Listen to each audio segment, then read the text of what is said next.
Ce programme vous est proposé par John Mompondi Ministries. Je vous bénis dans le nom précieux de notre Adonai Yahushua. Nous sommes tellement dans la joie de vous retrouver une fois de plus dans cette émission Top Témoignage. Je suis pas seul. À côté de moi, il y a un compagnon d'élite. Il s'agit de M. Aruna Blaise. Bonjour. Bonjour, prophète Placide. J'espère que ça va. Oui, ça va. Toujours à pause. Toujours continuer dans le thème Nabiso sur la sorcellerie. Vraiment, il y a des sujets moko, il y a des makasi. Les lois Aruna Blaise délivré. J'espère que vous avez une image. Comment le Seigneur l'a délivré, l'a libéré dans ses pratiques fétichistes.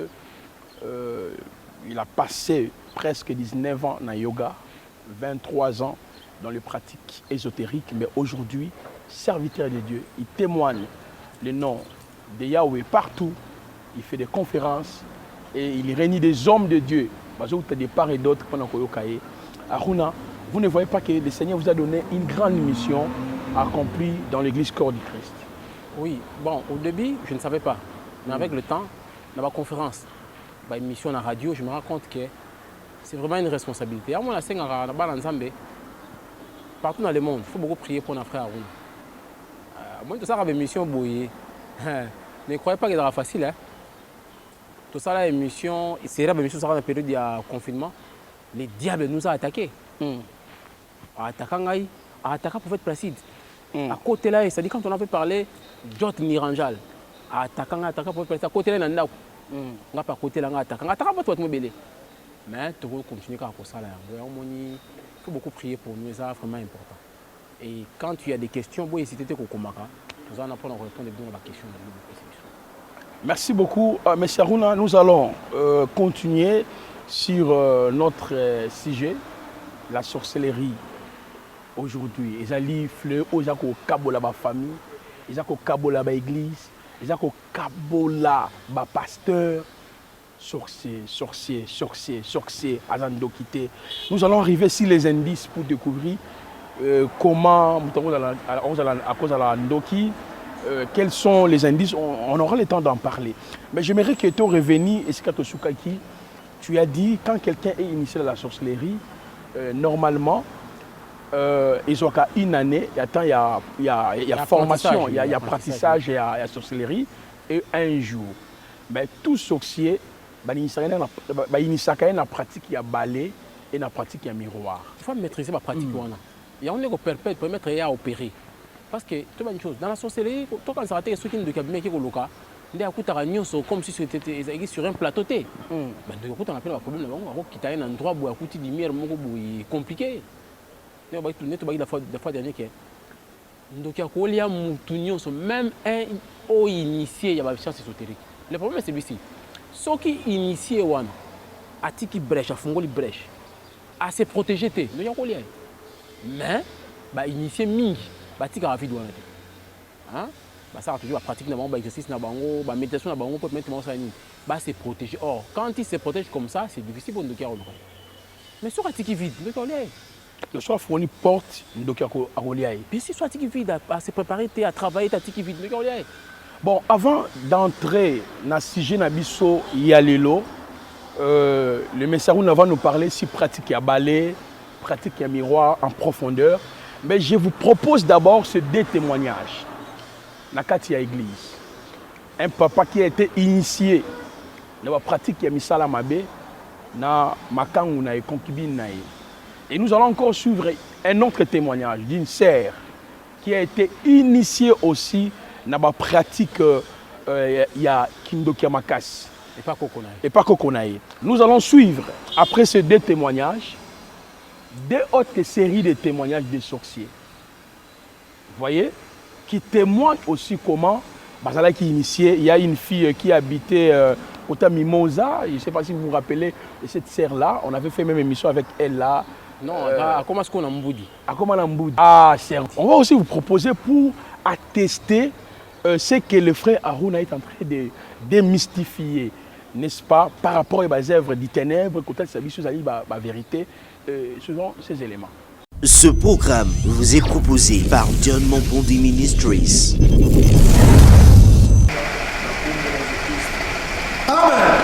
Regarde.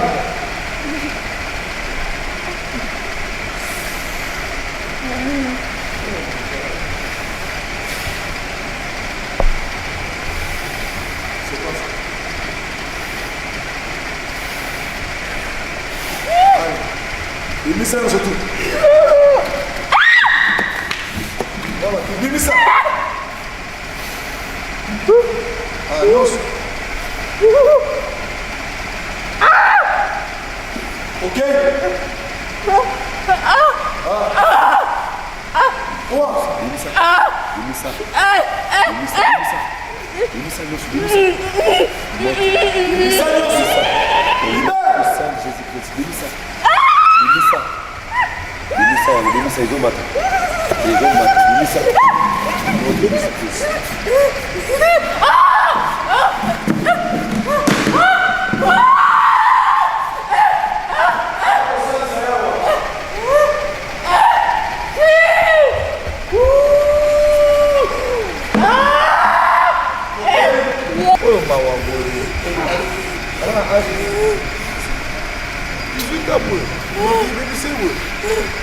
Azolia te soka le babeti ya sandika mwa lezali kebebe sebebe robo saba kondo robo eke rabasaka yaba ale nazosala opération miracle tokei simba ye wana okenoki nazozongisa kimia kindoki nazolongola bagrade nyonso to ya butu au nom de Jésus-Christ nalongoli nyonso na Jésus-Christ nakangi yo miso mona bango lisusu te mona bango lisusu te nakangi yo miso mona bango lisusu te zolo yoka bango lisusu te au nom de Jésus-Christ au nom de Jésus-Christ nakati nyonso te ya kindoki balia nyonso to makila ya bato mela miso nolia au nom de Jésus-Christ bamona osi te atosineki paki toku okolonga te me nazolongola yo kuna na kombo na Jésus-Christ. Merci Seigneur nayebi nzambe na ngai yawe kaka na minute nazokata nyonso erebe shindara baba korobo sondorobo ekerebe shandara baba orobo shandara bapakte nyonso tu diabolique ya kindoki na kati yango na kombo na Jésus-Christ nasopi makila ya Jésus-Christ na nzoto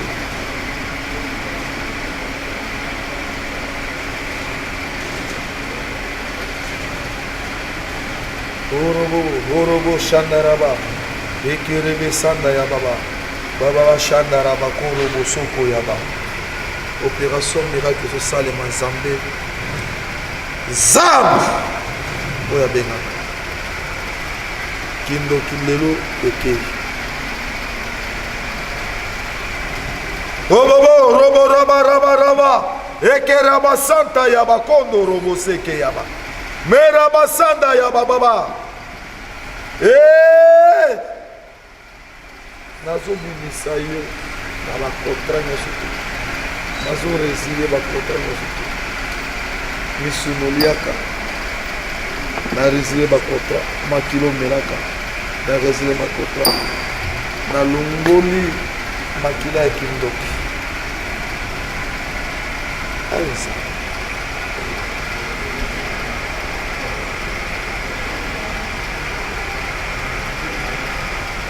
amen. Telema. Ça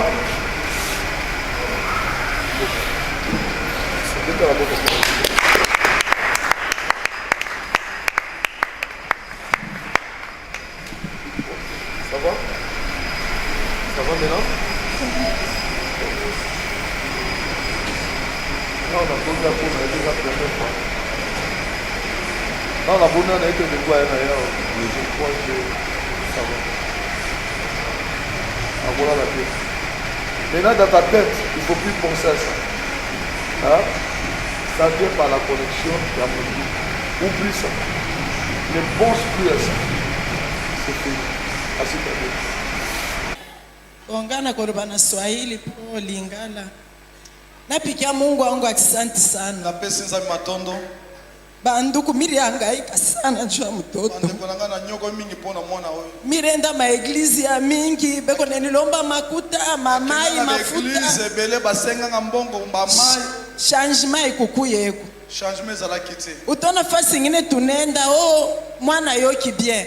Soki na ke place usu mwana yoki bien. Mais soki tozongi na ndako nazomona makambo mususu. Soki nazo Bandeko soki makambo oyo ekoti na ndako ekufi.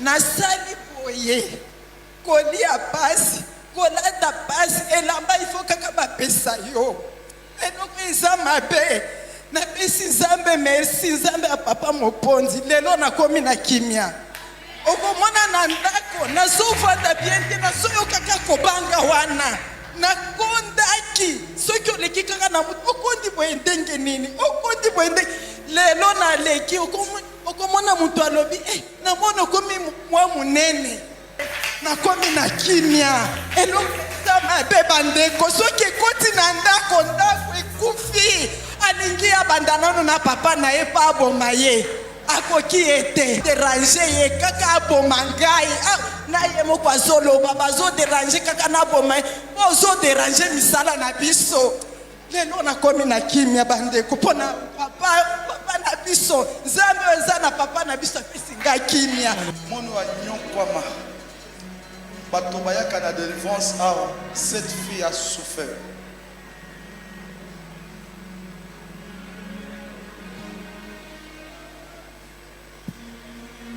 Tu avais fait combien d'années avec la sorcellerie? 18 ans. Hein? 18 ans. 18 ans. Abanda sukolia biloko ba moto bote. Bazo betaye. Tu avais sacrifié combien de jours? Beaucoup. Beaucoup. Ici, ah ouais, ça la comme aventure. Na l'église au coup tabac ozo confesser que nous bâti qui nous disara là. Et yama qui on a, il y a solo. Dans la mona mon sikitoko. Azala ka bote. Soki to bimisi bino photo na ye, image na ye, pour comprendre. Mais poiti ka kindo que ça qui facile. Prière, maman oyo. Azamo anobe mo nomba ina yo. Maman na sipa mola maman ata na $50. Azama mala. Alemba te mwana mobali na ye.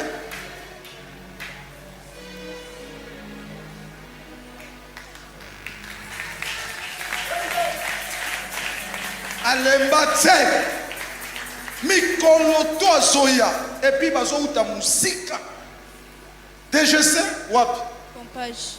Pompage ambassade Oui, Mazar. Cette maman souffert bien aimé Nzambe alongola kindoki ya solo. Amen. Abebisa misala ya papa maman vie et kauka. Malgré ça, maman le binga na kotika te jusqu'à ce que na mona clair Nzambe nani ya mon pote. Tango na mona zobina na bi. Kala kitoko mona mosi kitoko. Azalaka bote. Le loyo kindoki abo. Ozala kindoki. Lukanga biso mibale. Na bonde la pona ekosila na kombo na Yesu Christ. Amen.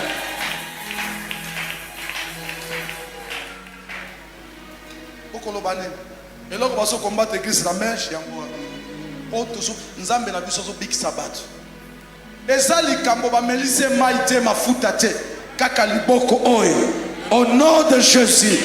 Kindoke sainini ekei. Mieshi shina tena ndani ya lozi. Je ne suis plus dans la sorcellerie. Il a suivi son Dieu. Vas-y. Mimi napenda Mungu amfungule tena ampatie nguvu. Tembee naye. Je demande à Dieu de me soutenir, de me donner la force. Nitembee naye.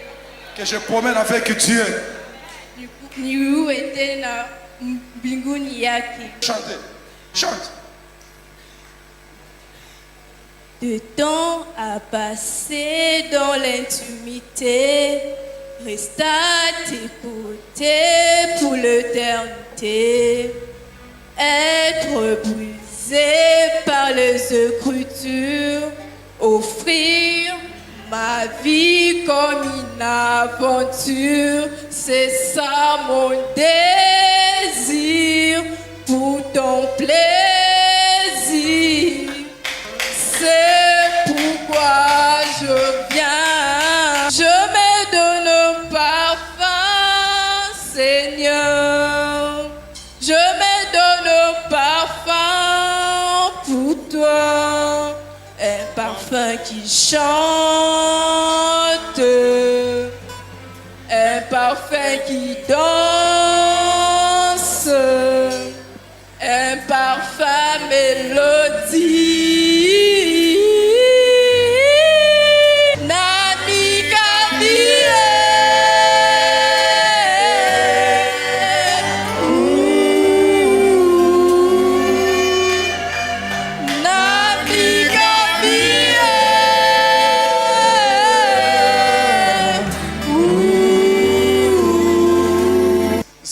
Soit sunga bango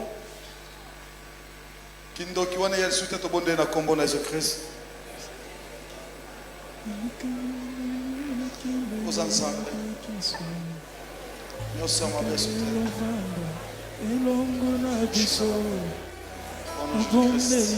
besoin amen. Ce programme vous est proposé par John Mompondi Ministries. Qui a 10 ans, 13 ans de banda vie à prostitution, tina ajona donc et ça déjà 15 ans. 15 ans. Donc je crois makambo somo ezali oyo toko découvrir ensemble nande kona biso. 15 ans na kati ya vie à prostitution et puis 15 ans na kati ya vie à misala mabe. Oui. Voilà. Na ningine bisa bino boye bandeko. Makambo nzamba sali pona mama na biso eza minene. Na osenga na régie, botana no extrait nanu ya délivrance nenge se pasaki. Avant to bana ko décortiquer belema moko na moko. Comment makambo se pasaki pour que maman Cynthia lelo asa la délivrer, asa la libérer. Bola nanu élément ya délivrance nenge se pasaki. C'est parti. Mokili basala satellite. Puede la makambo ezoleka mokili mobimba.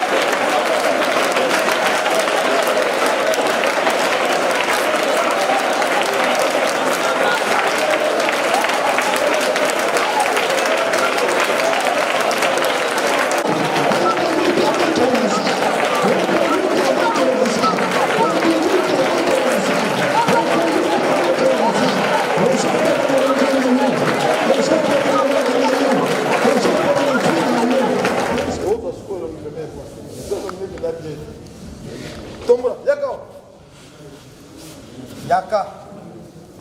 Ayaki na nani? Mwana bino? Ayaka. Yaka wa.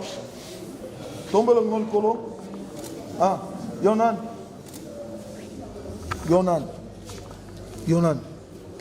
Ay tokeno ki? Yozanan. Ozanan. Hein? Tombelo bien. Koko na bango.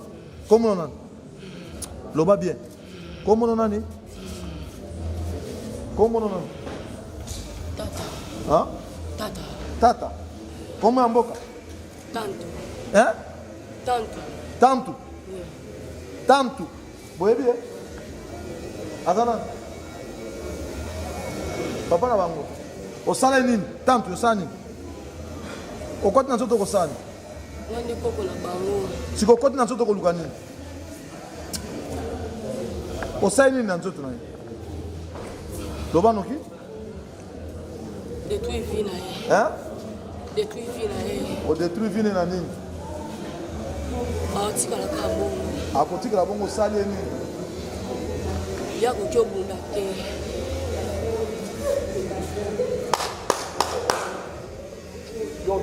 bebisi vi na ye bebisa vi na ye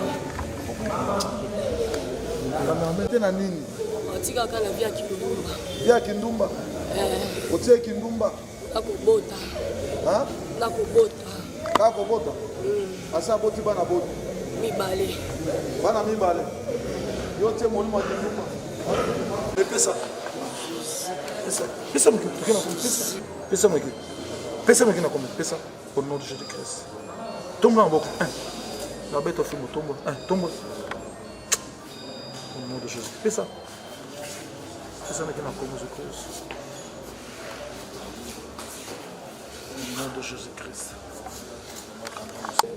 kaso sambo ete fukama bede fukama mbai nondi apesi kindumba molimo ya kindumba na kobotabota bana vine soki tozo récupéré vine oyebi kombo ebibi wana okilo na yo tata pesa noki tatu pesa noki pesa toki noki ok pesa vi na ye pesa vi na ye pesa na maboko pesa unoki pesa vi na ye aya yo te mesama likolo telema noki na kono telema noki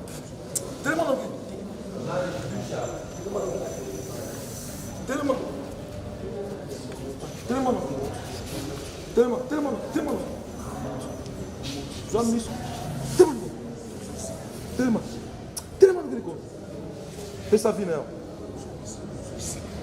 yo pesa noki maboko mibale bapesa moko na maboko mibale pesa maboko mibale pesa noki ono je dis pesa vi na ye pesa ya ye vi na ye pesa na za makasi koleka na bomo siko akufa dozali bongo yo nga na za bomo yo za mo te yo so kufa mi okanga te na zo récupérer pesa noki na komi pesa au nom de Jésus pesa maboko mibale le 2 mai pesa pesa naki na komi au nom de Jésus Christ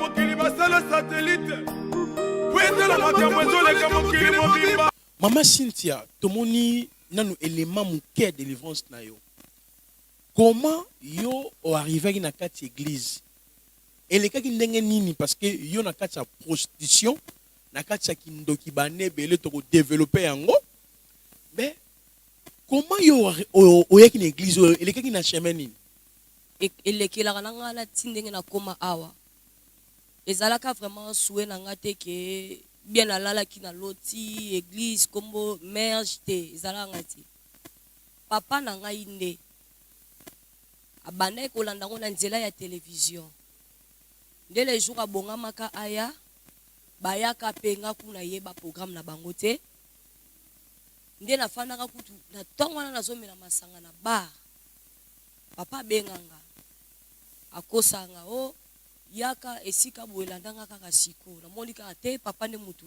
abengi nga donc je suis obligé ya kolanda papa nde nalandaka papa nde nakokoma na kati na esika donc okomaki na kati ya église qu'est-ce qui s'est passé pour que badémon babana se manifester bayaki kodécouvrir ndenge nini misano ya mabe wana kokoma na nga na église liboso ya porte ya église nayakanga moko te wakana nani nayakana koko apesanga kindoki nayaka na ye oyaka na ye vivant par esprit ou c'était comment parce que yo papa bengaki yo kaka oya bokutana na ye mais a spécifiaki yo te ke non yaki rendez-vous pour l'église oyaki na koko na bino na esprit bien physiquement nayaki na ye par esprit ok pe avant akoma alanda ngai apresentaki déjà quelque chose que nazokende vers lobiko esika o papa benginga nazokende vers lobiko donc ayaki wana pour que a intercaler nga esika ngona kota te na koma pété. OK. Tant au coach na kati église mbala moko le na délivrance ezala ki ndenge ni to comprendre bien avant que na bandeko on la cabine que toko découvrir makambu ya somo oyo ndeko oyo asala na kati ya monde à ténèbres pe na monde mokili boye. Mais tu d'abord te faire comprendre bino que même si tu as pratiqué magie, à pratiquer sorcellerie tant moulaï, il y a un temps fixé on va récupérer. Tant yo comme dans cette église, délivrance ne c'est pas ça qui n'engeni homme de Dieu a benga kiyo, bien yo moko ko tubela et c'est pas ça qui n'engeni. Et on comme dans la merge, ba kaboli biso ba jeton. Bon, papa en fait a zolenga déjà jeton. Malgré tout na fana ki na kiti na kati église nazala ki kimia te. Parce que nazala ki pe na ba oyanga balande ngai.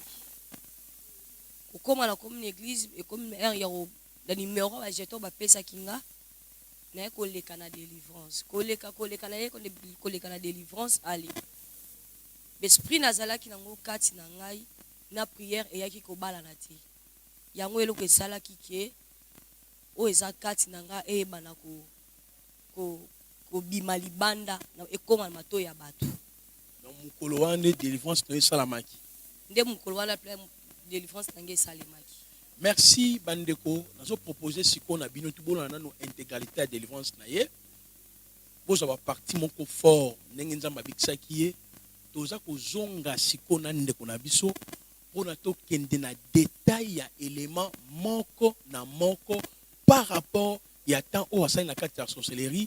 Makamuni ya salaki ba mission ezaki ndenge nini boko za la béni tolobaka boye ce qui est impossible aux hommes cela est possible à Dieu. Les actes des apôtres continuent. Bolanda élément de délivrance na intégralité na yango mokili basala satellite pwetela makambo ezoleka mokili mobimba.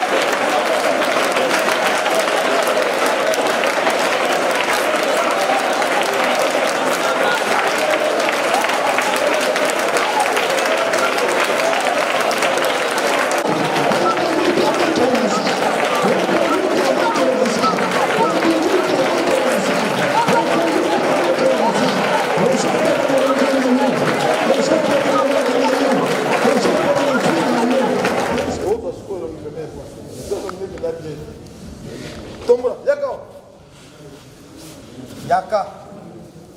Ayaki na nani? Mwana bino? Ayaka. Yaka wa. Tombelo ngol kolo. Ah, Yonan.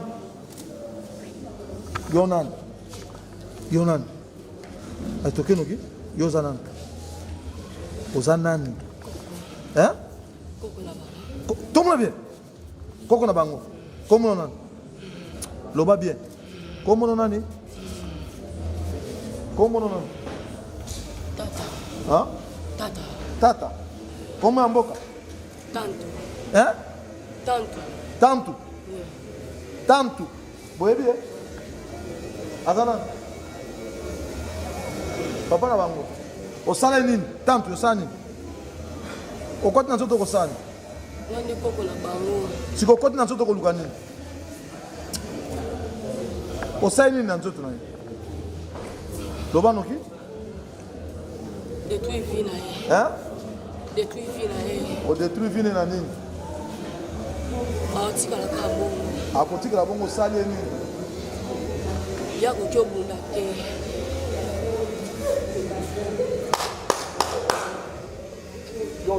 Bebisi vie na ye. Hein? Bebisa vie na ye. Kamera na nini? Atikaka na vie ya kindumba. Ya kindumba? Otie kindumba? Nakobota. Hein? Nakobota. Nakobota? Asa boti bana boti? Mibale. Bana mibale? Yo tie molimo ya kindumba? Pesa mki, tukina kumi, pesa mki na kumi, pesa, au nom de Jésus-Christ. Tombe là en bas, la bête au film, tombe. Au nom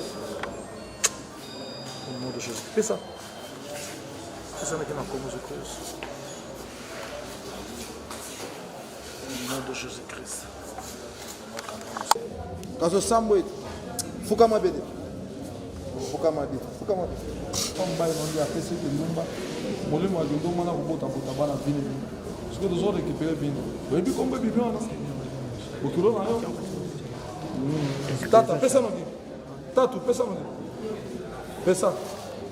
OK no. OK. Pesa. Pesa vina eh. Pesa vina eh. Pesa. Pesa na maboko. Pesa uno. Pesa. Pesa vina yao. Aya yote ah. Pesa mal kolo. Telema noki.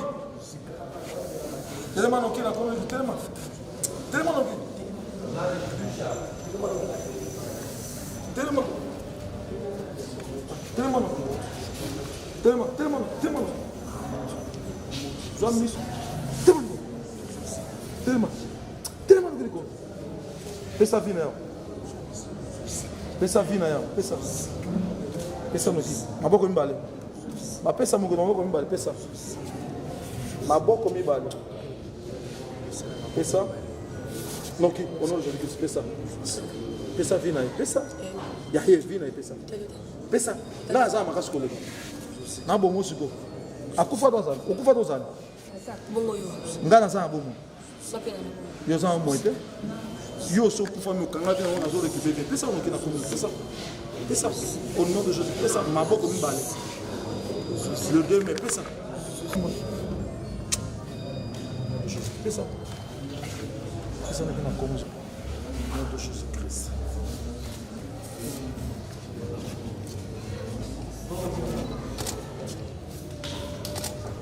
Sikoyo, à part miso, salé les sous. Et bien sous. Okanga vinaye. Yoza papa ou ya botaye. Na ye suka ka bongo bongo misala na ye akoyi kosala te seke otie papa na ye kitendi ya miso yango nde amona te kitendi ya elamba to ya nini elamba ezalaki journée esali combien de temps banda liwa mama na ye banda liwa ya mama na ye bandeli wa mama ya papa oyo ntango mama na ye akufa mama na ye patikala komona te mais papa na ye akomona lelo miso na ezofunga ozobanda kolongola kitengi wana na miso na jamais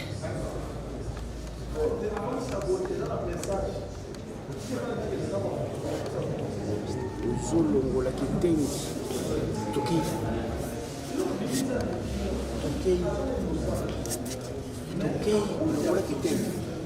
longola kitengi wana puissant de Jésus-Christ ozobanda kolongola ozolongola yango na kombo na Yesu Jésus-Christ akoti makambo wana baza ya yo te esina signé pour la vie na bango tokolongola signature wana lelo esima te tozolongola ngo lelo bino bana biso bana ya Jésus-Christ de Nazareth oyebi Jésus-Christ ye wana ozokota na vie ya papa na ye ozobanda kolongola kiteni ya jamais ozolongola te yamba moto toke longola kiteni jamais ozolongola ngo nazopesa miteni nazobeta esko masasi nazobeta masasi nazobeta yo nazobeta masasi na kingo esili pona ekosila te Jésus-Christ akufaki mpo na ye akufaki mpo na ye miso ekufa te miso na ye ezomona longola kiteni longola kiteni longola kiteni ozobanda kolongola yamba moto yango wana ezomata yo moto yango wana ezomata yo bisika olali ozoyamba moto miso na yo ezobanda kopela moto miso na yo ezopela moto monoko na yo ezobimisa moto zolo moto matoi moto kingo moto maboko moto yamba moto yamba moto yamba moto moto wana ozoyamba moto ntina makolo na yo ozoyamba moto ozotya moto na moto na yo suki na yo ezopela moto tolo na yo ezopela moto zoto na yo mobimba ezobanda kopela moto yango wana ele moto ezomata yo ozofula yo moto ya saint esprit ozoyamba moto ozoyamba moto ozoyamba moto ozoyamba moto ozoyamba moto ozoyamba moto bisika ozali ezala oza na nkunda ata na kati ya cercueil moto ezobima makolo ezopela moto makolo ezopela moto makolo ezopela moto omona mwana wa sovi ya kilomba alipesawa pesawa alipesa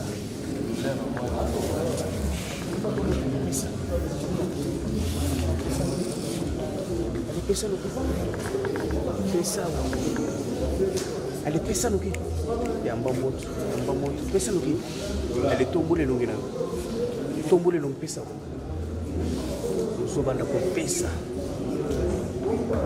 longolango pesawa pesa loki zocuba yo c'est là pesa loki zocuba yo libende ya moto na litoi na yo sokolingi kopesa te alisa pesa pesa pesa pesa pesa tombole na maboko mibali tombola maboko mibali sangisa maboko mibali sangisa tombola tofuna longola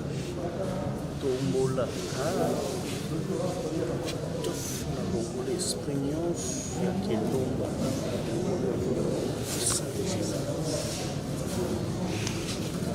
nga nalimbisaka te omoni nga nalimbisaka te botiaki nini na miso botiaki kofu eloko nini na miso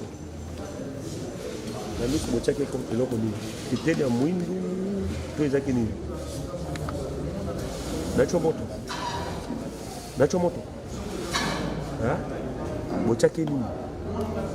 botiaki nini nini miso ne botiaki bobombaki miso ne wapi bobombaki miso ne wapi komisaka te bobombaki miso ne wapi tozosola ndenge maleme ntango na kotya moto awa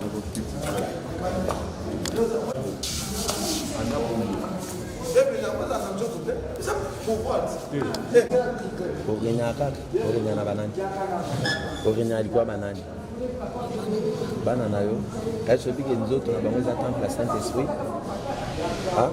oyebi yango te yo boti bango na nzoto me molimo boti bango te di ozalaki ndoki papa oza na bofanzi yaka noki ale kendo simba longola bitendo tiaki local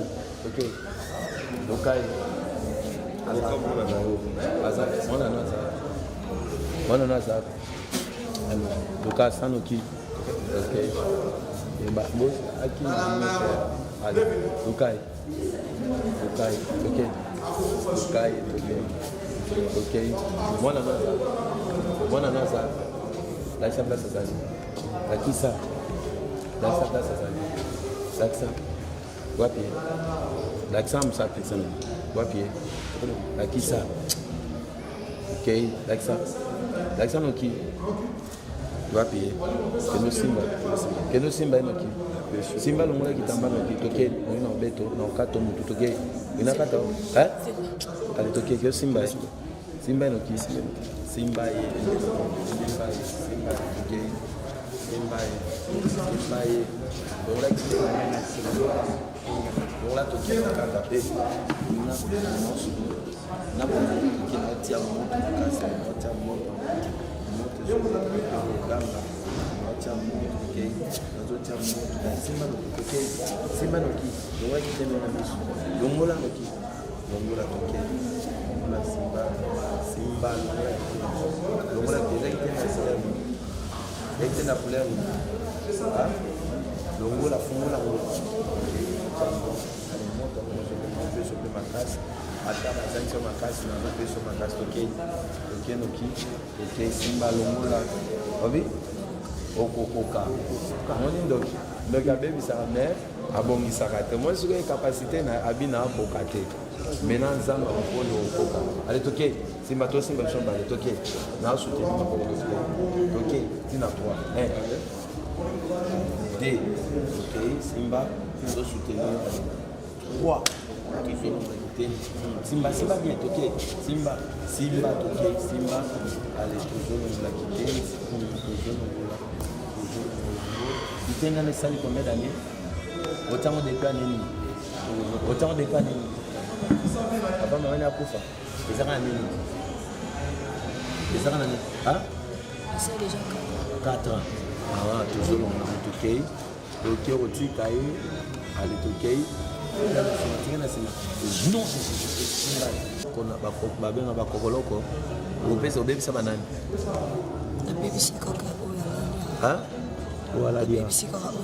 oyalalia kombone nani Cynthia osala nini osala Cynthia nini obebisa vi na ye nini obebisa libala misala voyage nini obebisa vi na ye nini obebisa kobota bibota mwafana na libala eza te na kindumba alongo 16 ebele nasala bongo nani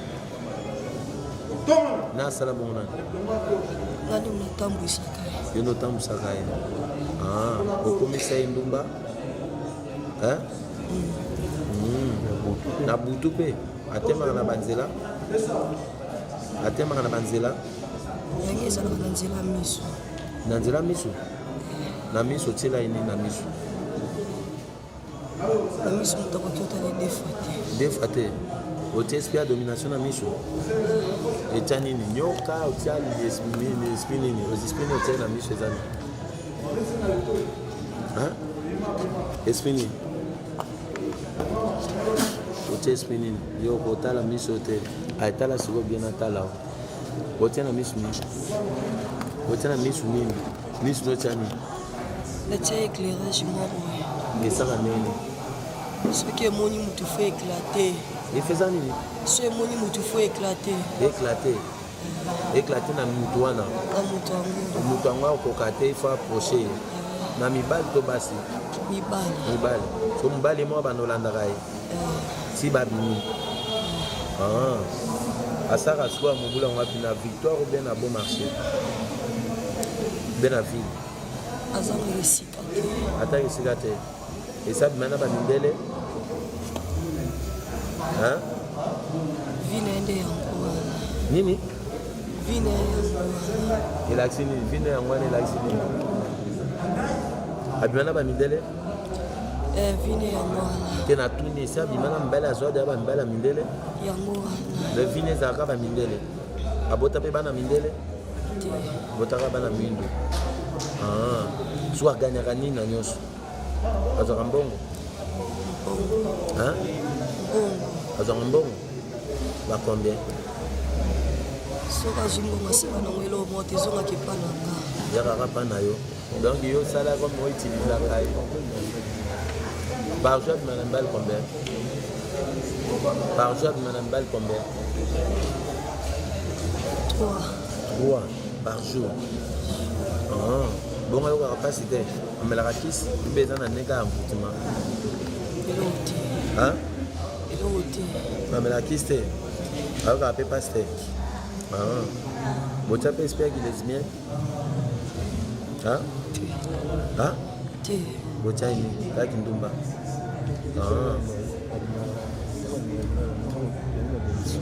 siko ntango ye azobima na mibali wana apart mbongo yo ozozwa mbongo nesko yo bénéficiaka nini na ndenge ya normal bo apart mbongo ye azwaka yo récupéraka siko yo bénéficiaka nini comme énergie ya mibali wana ozwaka nini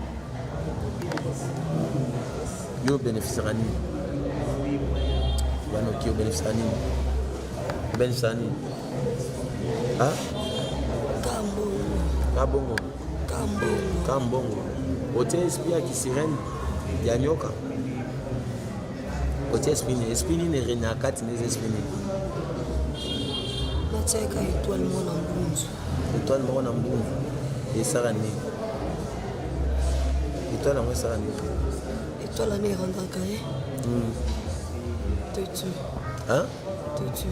wapi tetu erandaki tetu de moyoka baparane eza te ye avandaka na ndako mpe alalaka libanda alalaka na ndako mpe alalaka libanda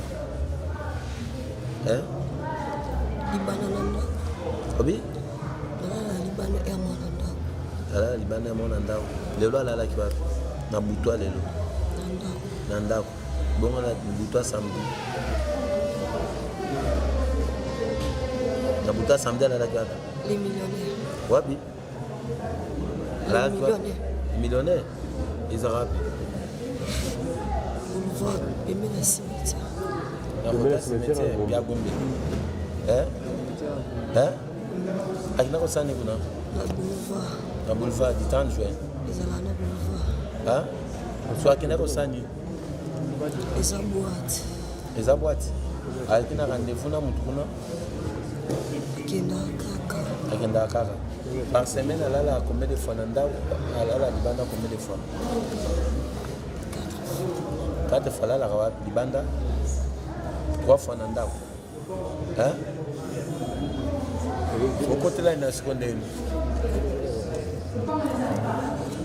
okotelaki siko ndeni yo koko na ye oki okotela ye ndenge nini opesaki lobi opesaki ndoki saki mwana na bandeko nini azali mwana na bandeko ozalaki mwana yo banda kolinga bongo koko banda kolinga soki obebisa vi na ye soki olingaki obebisa vi nini soki banda olingi ya lokuta obima na ye deja soki obima na ye te soki banda olingi obebisi vi na ye oyebi te osala obebisi vi na ye okotelaki ye na ndenge nini na maloba oyo opesaka ye mbongo bosalaki ye mwa pratique moko lere azaka mwana moto okotelaki ndenge na nzela ya classe otika trace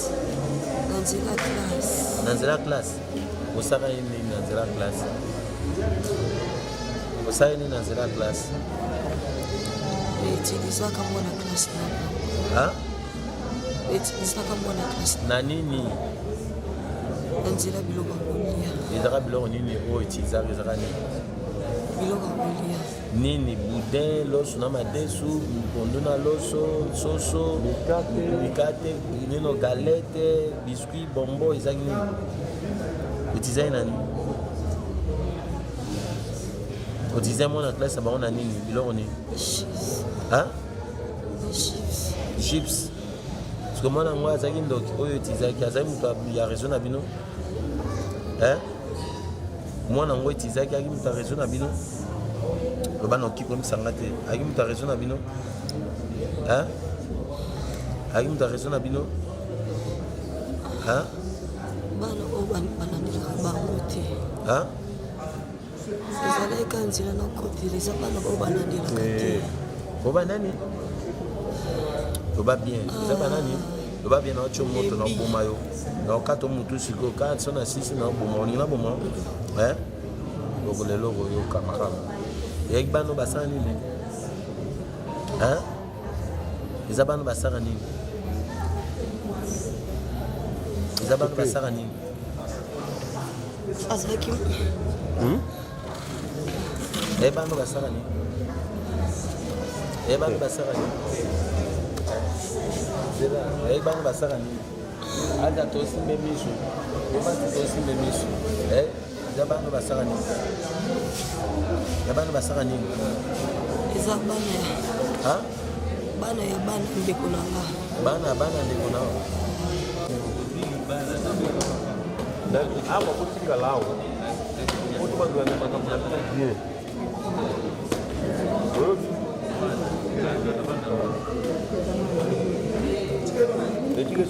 etike sunisi kista Gustave atika nini? Atika nini? Kangi ngai. Aza musika aza wapi? Aza musika aza wapi? Aza wapi?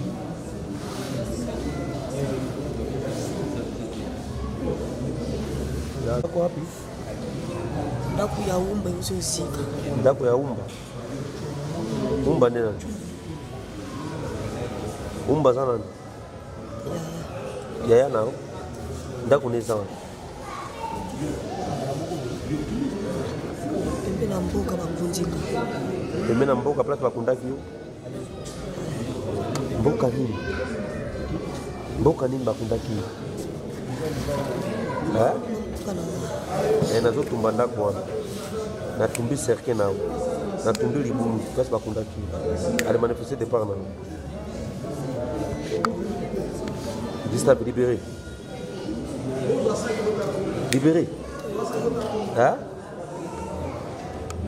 olobi nini tosa nini toyokana na nini toyokana na nini totikelo Cynthia tokotikelo na ndenge napesi bino miso ya Pierre opesi biso Pierre otika na Cynthia kasi osoli eseli ya kindoki okotikela ne defo tike bino Pierre osobebisi deja ye bolongo ya bino na ye tokobotolo ndenge les gars, nous récupérer Pierre. Makambo Cynthia pour miye moko na motema. Soa olinga kotika ye, soa ngo continue. Et si vous êtes nouveau sur la chaîne, n'oubliez pas de vous abonner et d'activer la notification pour ne rater aucune de nos prochaines vidéos. Ce programme vous est proposé par John Mampondi Ministries.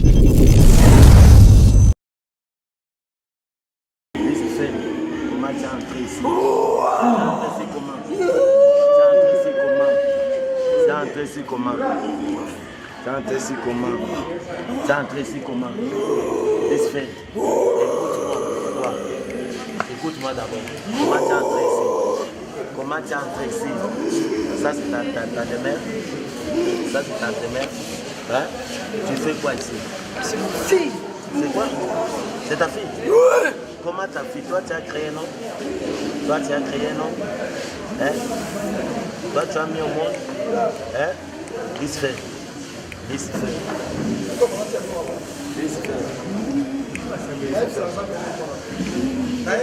C'est votre disciple? Oui. Donc, son père il faisait quoi? Il faisait quoi? Il faisait quoi? Cultiste. Hein? Il faisait quoi? Il est occultiste.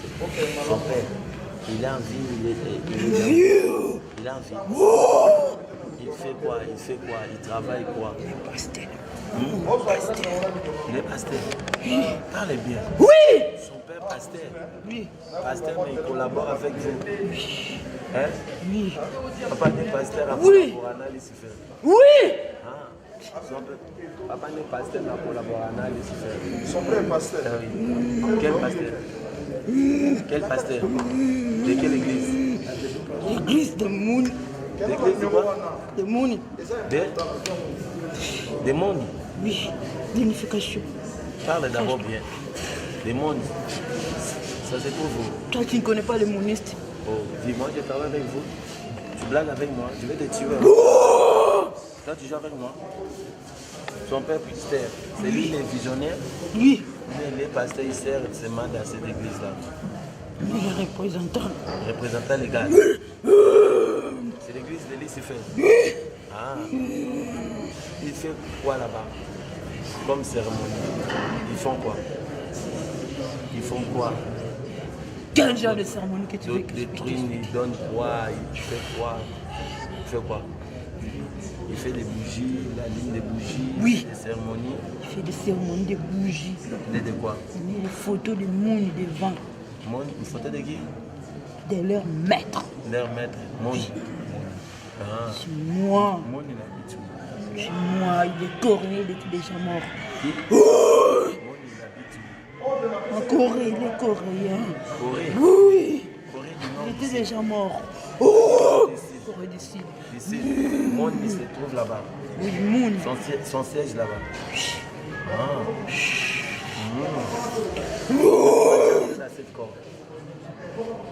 Je t'avais expliqué. Hein? Son père l'a consacré. À l'église. Il lui a consacré à l'église. C'est moi. Il lui a consacré à l'église chez toi. De quelle cérémonie elle avait fait? Il a fait de quelle cérémonie? Il a fait quelle cérémonie? Qu'est-ce qu'il y a avec toi? Hein? Qu'est-ce qu'il y a avec toi? Oh, moi je suis le fils de Dieu. Dieu nous a envoyé pour libérer les gens. Le fils de Jésus-Christ de Nazareth. Tu connais Jésus-Christ?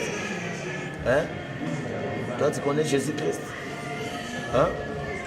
Hé, dis fait. Ton nom d'abord, c'est quoi? Ton nom, c'est Moon. Oui. Ah. Tu es un homme ou une fille? Tu es un homme ou une fille? Je suis un homme. Tu es un homme, hein? Oh, tu es déjà mort? Comment alors que tu es mort? Si tu es l'esprit, comment tu es mort? Non, mais Jésus-Christ n'est pas mort. Jésus-Christ est en vie, non? Il est ressuscité, non? Mais comment toi tu es mort? Comment toi tu es mort? C'est que tu n'es pas fort. Hein? Tu mens les gens que tu es fort, mais tu n'es pas fort. Hein? Alors son papa faisait quoi? Papa, il est pasteur, il fait quoi dans la vie? Il travaille? Hein? Quoi? Il est commerçant. Il est déjà mort, il est en vie. Il est en vie. Oh! Il fait ses commerces il fait Congo central. Congo central. Il est de Congo central. Ah, Congo. Muyombe. Ah, il va yombe batakisi. Tu as sacrifié ta fille. Son papa s'appelle comment? Jumbo. Qui? Jumbo. Hein? Jumbo Nzouz. Nzungu. La marmite qu'on prépare ou bien... Oh! Qu'est-ce qu'il y a? Qu'est-ce que tu veux découvrir là-bas? Wow. Je vais découvrir. Qu'est-ce que tu as mis dans la marmite? Ton nom c'est la marmite? Ton nom c'est la marmite? Qu'est-ce que tu as mis dans ta marmite? Hein? Tu as mis quoi? Tu as mis quoi? Je vais te nyama. Maman la nuit, on s'agit aux amas, c'est maman la nuit. Maman la nuit,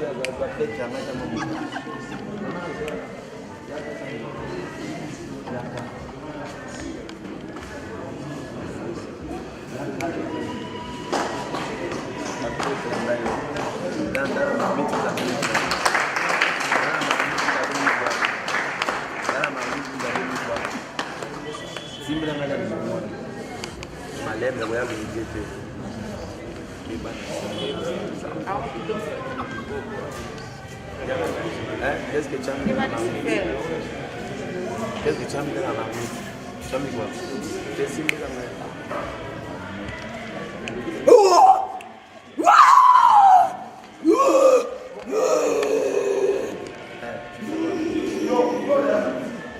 Tu fais quoi? Zomo, tu as sacrifié combien de personnes? Beaucoup combien? C'est pas ton problème. Hey, ça ne te concerne pas. Tes enfants ou les autres? Mes enfants aussi. Les enfants aussi. Et avec les autres. Elle aussi, j'ai commencé depuis longtemps pour le sacrifier, mais je n'arrive pas. Tu n'arrives pas comment alors? À le sacrifier. C'est que tu n'as pas de pouvoir maintenant. Tu n'as pas de force. Tu n'as plus de force. Tu n'as plus de force. Mais lise fait. Lise fait. Tu as déjà sorti avec ta fille? Non. Comment ça? Mais comment tu l'as sacrifié? Comment tu l'as sacrifié? Tu l'as sacrifié comment? Tu l'as sacrifié comment? Hein? Qu'elle soit détruite. Il soit détruit. Sa vie doit toujours être détruite. Pourquoi? Mais c'est ta fille, non? Comment tu as mis au monde? Ça c'est quoi? Ça c'est quoi? Vous avez déjà. Ça, c'est quoi? Tu téléphones. Tu appelles qui? Tu appelles qui? Tu appelles qui? Tu appelles qui? Agenouille-toi vite. Agenouille-toi vite. Agenouille-toi vite. Et tu blagues avec moi. Tu blagues avec moi. Hé, Zoom. Je vais rejeter tu. Tu blagues avec qui? Tu blagues avec qui? Si. Hein? Si, Ross. Ah, tu mens. Tu mens. Tu mens. Tu dois sacrifier comment? Tu dois sacrifier comment? Hein? Soit quoi? Soit quoi? Ma richesse, c'est elle. Hein? C'est elle qui est ma richesse. Ah, ta richesse? Avec lui, tu gagnes beaucoup d'argent. Oui. Tu as mis sa vie où? Elle est avec moi ici au Congo central. Congo central. Mais moi, je le vois ici à Kinshasa. Non! Son esprit. Son esprit. Ça est là-bas. Oui. Tu utilises ça. Tu as déjà gagné combien d'argent? Beaucoup d'argent. Combien? Hein? Elle ne s'est pas mariée? Non. Elle n'est pas mariée. Comment ça? J'ai tout bloqué. Le mariage, j'ai bloqué. Tu as bloqué le mariage? Tout. Tu as mis ça où? Tu as mis ça où? Dans l'eau. Dans l'eau. Quelle eau? Fleuve. Fleuve Congo, fleuve des Bakongo. Fleuve Bakongo.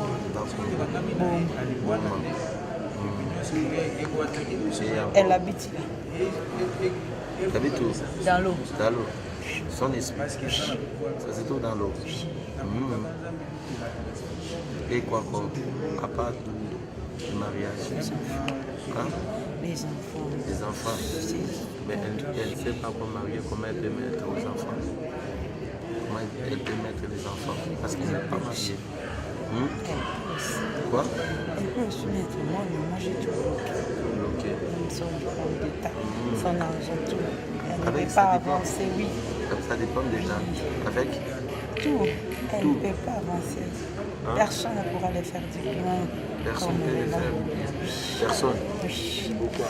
Qu'est-ce que tu fais pour qu'on ne fasse pas du bien? Qu'est-ce que tu fais pour qu'on ne fasse pas du bien? Qu'est-ce que tu fais? Moi, j'ai tout bloqué son esprit là. Non, je dis dans sa figuier, qu'est-ce que tu as mis? Dans sa figuier, qu'est-ce que tu as mis? Des lions. Hein? La figure de lion. La figure du lion. Oui. Montre d'abord, comment ça se trouve, la figure du lion? C'est comment? Esprit animal. Elle monte. Monte. Lion fait quoi? Lion fait quoi? Mais est-ce que tu connais qu'il y a le véritable lion, c'est Jésus-Christ? Tu connais? Hein? Tu connais que Jésus-Christ, il est le véritable lion. C'est quoi ça? Tu fais quoi? Tu t'interdis de quoi? Hein? Dire quoi? Tu m'interdis de dire quoi? Des noms là. Ça fait quoi alors? Chez vous là-bas, ça fait quoi? Toi, tu n'arrives pas à dire Jésus-Christ. Tu n'arrives pas à parler Jésus-Christ.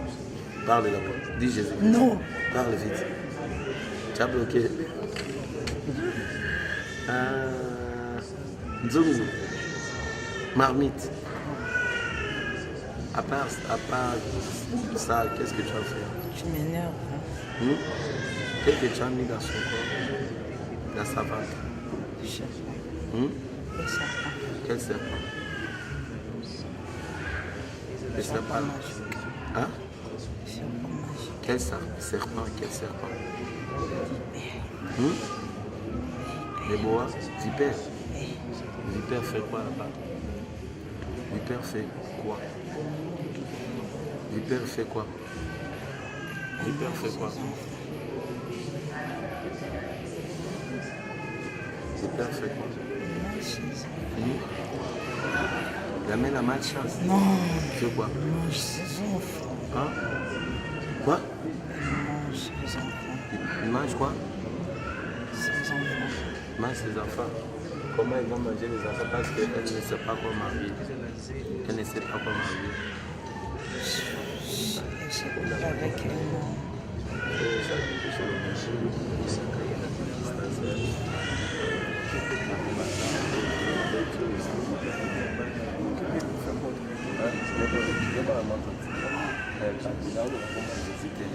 Allez, continue.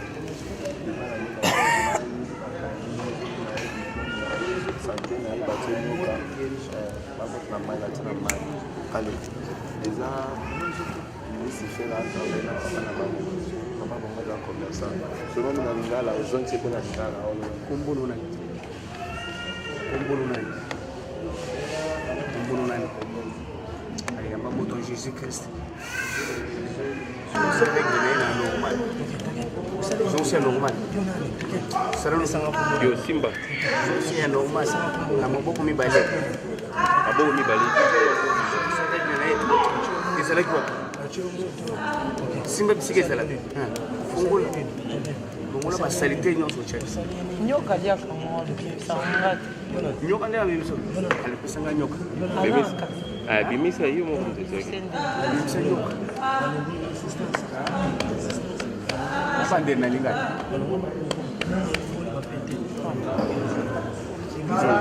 Zobimisa nyoka huko. Zobimisa nyoka huko. Zobimisa yangu.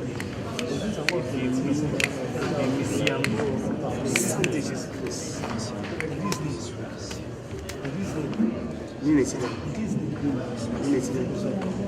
Nini tika? Nini tika? Nini tika? Nini tika? Bimisa, bimisa, bimisa, bimisa, bimisa, bimisa,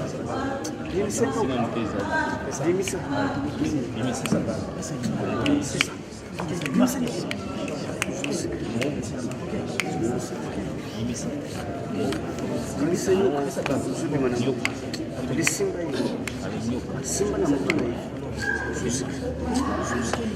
Simba mtu naye. Longola nyoka. Longola nyoka. Longola nyoka. Longola nyoka. Misai. Misai no.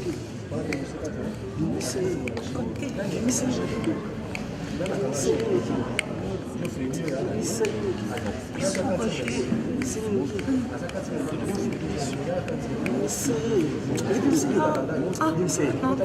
Simba hiyo pesa ngai hai. Simba hiyo kabongo pesa ngai. Pesa ngai. Yo pesa ngai. Yo pesa ngai. Yo pesa ngai. Pesa. Pesa. Pesa. Pesa ngai. Pesa.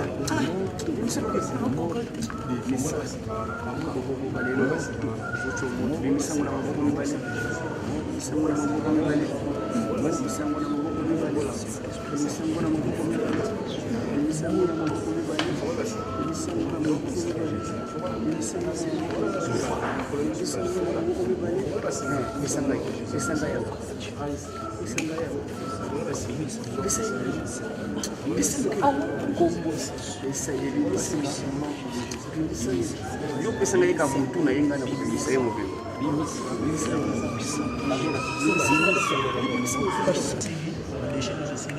Chekie solo na zote.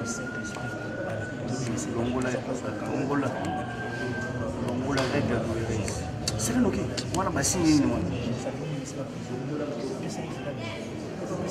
Boni. Boni. Ako ngayon Paulo kasi yung pasi na. Nini? Mabango. Longola rega. Kasi yung mabango na tsaka pasi. Longola bien. Longola stérilité.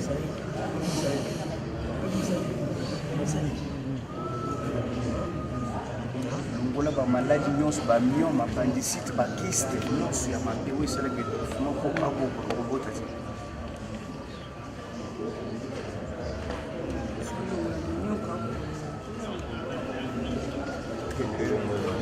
Semence nini ntango bando obima na mibali wana semence nini bantu wana batiki na nzoto wana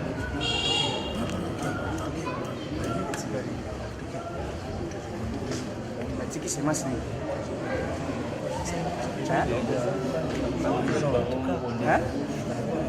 nini bamibali ntango baobima na ye bazotikele freinage longola longola bamibali baza mibali ya kindoki to de baza na kindoki longola freinage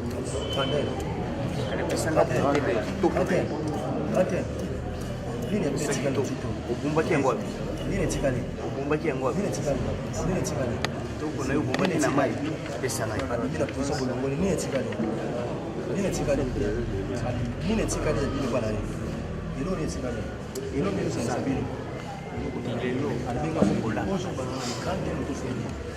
pesa lukamu na récupéré kitoko na ye olobi église na yo eza wapi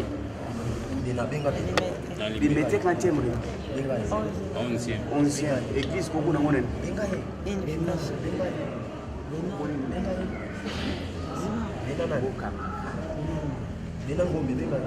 sikoyo eloko oyo etikali awa eza kaka bimisa nyoko wana na libere okokoka nazobanda kotya moto na libumu na yo nazotya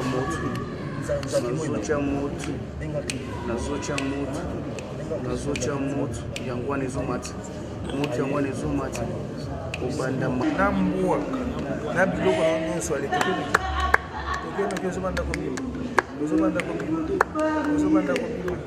ozobanda kobima otikaki nini na sexe na ye obimaka na ye lokola mwasi na semasi nini otikaki nini na nzoto na ye ovandi place nini na sexe nde place ovandi ale nazotinda moto na sexe place ovandi na nyoka kote otiaki wana ale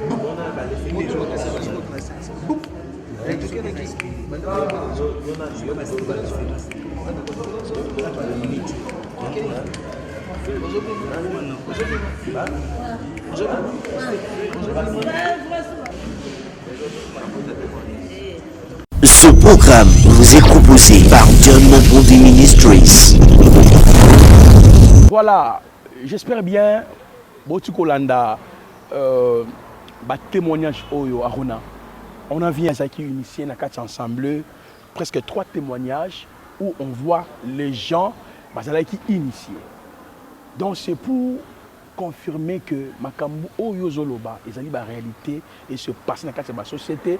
Les gens qui ne croient pas qu'ils ils sont à mais ils se trompent. Hein. Mais papa, on a initié par les rapports sexuels. PC, c'est masse associée dans les rapports sexuels. La petite fille là, l'autre là, qui nous dit tout, Kokonae Azalaka, na Congo central. Hein? Sur l'équipe qui sent au côté Nakati. Elle opère ici comme une sorcière. Soka Biminayo, a eu énergie nayo, a renforcé Kokonae na Congo central. Bon, la distance. Avant la Kinshasa, elle opère à Kinshasa comme une prostituée. Hop, manabatu. Soka Biminayo, a eu charge énergie dans sa ligne. A eu na Congo central. Donc, nous avons dans la poto. Aux en Afrique du Sud, aux États-Unis, aux Arabies. Ne pense pas que nous avons voyagé, bon, on est échappé à la sorcellerie. Non, non. La sorcière, il y a place sur les Donc, pour moi, la question. Même avec cette sœur qui parle par jour, il fallait coucher avec Mamiba Lebele, Kozwaba. Alors, l'énergie, votre énergie n'a pas c'est ça l'énergie à tout. Parce que dans ta sémence à Mobali, il y a toutes les informations à monter ta sémence. Ok. Ce que je Mobimba. Maintenant, ça n'y a pas de chance, on a travaillé. Quand on est au travail, on a Congo central. Wow. Et comme mon frère de Salani, après ça, mis où il y a papa naï. C'est-à-dire sacrifier, papa naï a comme aveugle, la monde a été à cause de la fille. Maintenant, monsieur Aruna, quand on a un témoignage au monde, moi c'est Kitoko Ndoki, papa Mkolo Ndoki, comment on a une jeune fille Ndoki. Alors, quels sont les remèdes avant d'entrer dans notre sujet d'aujourd'hui? Quels sont les remèdes où la famille, papa, maman, pour que puissance qui nous influencer l'Ibotate? Bon, remède est à quoi? C'est d'allumer le feu du Saint-Esprit. Amen. Parce qu'il faut trouver une chose. Au moins, dans le domaine spirituel, nous avons 3 sortes de lumière. Nous avons la lumière jaunâtre, hein, la lumière couleur à bougie. Quand vous voyez une personne en face, regardez le rat, au moins couleur ou la lumière na mutu à mutu. Vous comprenez que c'est un sorcier ou c'est une sorcière. So au moins lumière de la pembe, neti ba lampe économique ou na yamakasi. Là, ils ont battu un mouvement ésotérique. Hein, on te met en bassin ce qu'il. Mais lorsque vous voyez une lumière bleue à Makassi, avec un champ magnétique, on est dans le Saint-Esprit. C'est pourquoi dans la sorcellerie, ceux qui vont sorcier vont attaquer. Ils vont attaquer n'importe qui. Quand la mouton attend l'étoile, ils vont rayonner. Et quand il vient, qu'est-ce qu'ils font? Bah, ça, la première opération, c'est éteindre le feu du Saint-Esprit. Parce que moto est trop dérangé. Tant que ça a opéré si moto est moulé, les Kinshasa a calé d'agasso, matanga opéré pas pneu. Moi je pneu à 3-4 opéré, et puis ça a flamme mon goût. Alors on sentit que ça comme devant flamme, avant même on atteindre flamme, on sentit on dirait dans la couche mon bout à chaleur wana. Eux ils ça même ma flamme. C'est comme ça c'est lui qui a le Saint-Esprit. Avant la couche wana champ magnétique wana qui vous empêche d'aller vers lui. Parce que son côté n'a pas champ wana, Orosika, c'est-à-dire il crée un problème dans la société, il crée un problème de maladie, et combien de gens qui voient, il y a un moment quand vous voyez ce fait-là, il y a une lumière, on a besoin, et tout qu'on la vie à monde. Qu'est-ce qu'on fait? On commence d'abord par éteindre le feu. Il y a un monde qui a Mimio, Bassi, Bongo, Orgueil, pour faire tomber cet enfant de Dieu. Lorsque moi j'entends que moi on a ce que Koufis alors va coopérer maintenant dans ta vie à moi. Donc sans Jésus-Christ dans la vie, bon moi il y a les salis à aucun autre nom. Acte chapitre 4, le verset 12e. J'espère que ce témoignage, ils ont certifié ce que le frère Aaron vient de dire. Frères et sœurs, tu as des problèmes. Vous avez un problème qui a famille. Celle, Yahweh, Yehoshua, nous avons le pouvoir de guérir, de sauver, de restaurer. Restez toujours branchés dans votre chaîne YouTube La Merche. Envoyez vos questions, commentez. Nous arrivons à la fin de cette émission. Et je vous promets, M. Aruna Blaise, nous allons continuer notre émission parce que le temps est déjà passé, vu les témoignages que nous avons essayé de balancer dans Katia Nini. Je vous promets que nous allons revenir avec M. Aruna pour qu'il a continué sur la pratique à balai, pratique à miroir, les indices pour découvrir, n'est-ce pas, un enfant qui est sorcier ou sorcière, mais il y a aussi des fausses prophéties des prophètes qui ont essayé un peu de séparer ma foyer Bélé, mais par la grâce du Seigneur, et je crois, ensemble avec mon compagnon d'élite Aruna Blaise, nous allons vous donner tant d'informations. Est-ce que vous avez un dernier mot à dire à nos frères et nos sœurs qui nous suivent à ce net moment? Là, je m'adresse aux sorciers, aux sorcières. Aux gens à Kindoki, ce n'est pas une fatalité. Le Seigneur est là, il peut vous guérir, il peut vous délivrer. Il n'y a pas de colo. Alors, il faut qu'il nous dise aussi là. Merci beaucoup. C'était bien moi, votre frère Massessé Boulam Placide. N'hésitez pas à nous appeler, envoyez vos questions et nous allons continuer ensemble avec toi. Merci mon frère. Que Yahweh vous bénisse. Ce programme vous est proposé par John Mobondi Ministries. Ce programme vous est proposé par John Mobondi Ministries.